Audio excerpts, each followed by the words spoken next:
What is up, guys? Back with another one. I know I've been gone a while, but I'm back again with another one. If you do want to know what I've been up to all this time, feel free to check it out on my Instagram that you can find in the description below.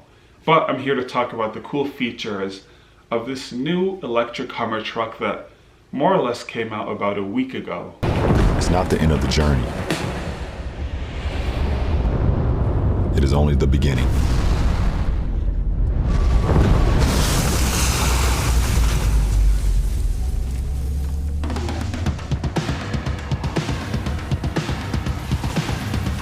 If one Cybertruck can change the world, imagine what two can do. Not to be mixed up with the Hummer truck, which I've made videos of in the past.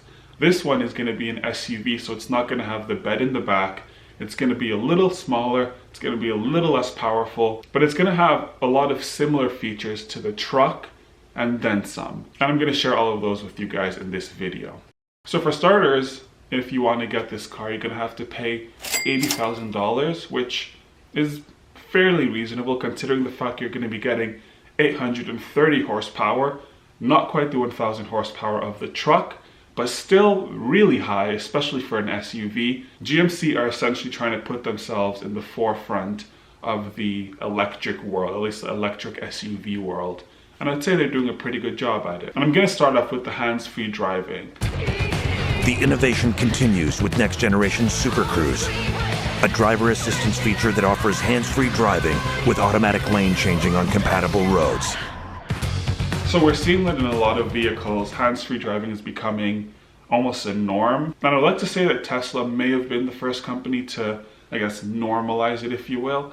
But we're seeing it in a lot of other vehicles. When I was working at Mercedes, for example, at the time they were still testing the technology, and I was part of the team that was involved in testing that technology. But they've come leaps and bounds since then, and we're seeing a lot of these autonomous features in more and more vehicles.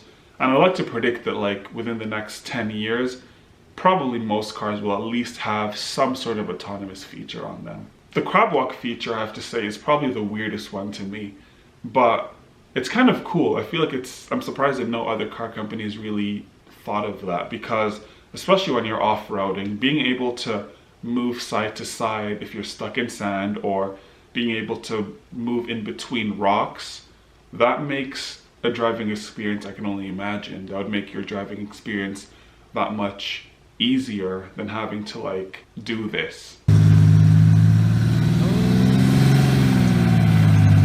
This car has so many Easter eggs, some of which you can see right here, along with the 18 different camera angles.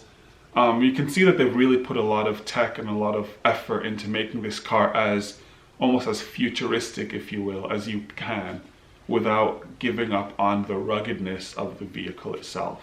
In this car, you can charge up to 100 miles in just 10 minutes. So that's essentially a third of the charge of a full charge in just 10 minutes.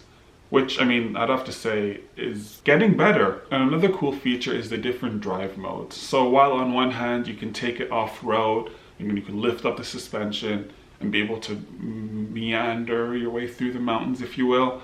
You could also take it into the city, and you can put it in more of an economical mode where you're just getting from point A to point B, and you're not wasting all that extra energy that you have, or the extra battery power if you have. Speaking of the battery, they're going to be 2 in the back and then 1 in the front. So this car is going to be a little bit more rear biased, as most cars I would say are. However, of course, with the Crabwalk feature and all the other features, you're still able to engage that 4-wheel drive that can get you out of sticky situations. So let me know, first of all, which of these do you prefer? Do you prefer the truck that I've been talking about in prior videos, or are you more interested in the SUV that I'm talking about in this video? Let me know in the comments below, and I'll catch you guys next time.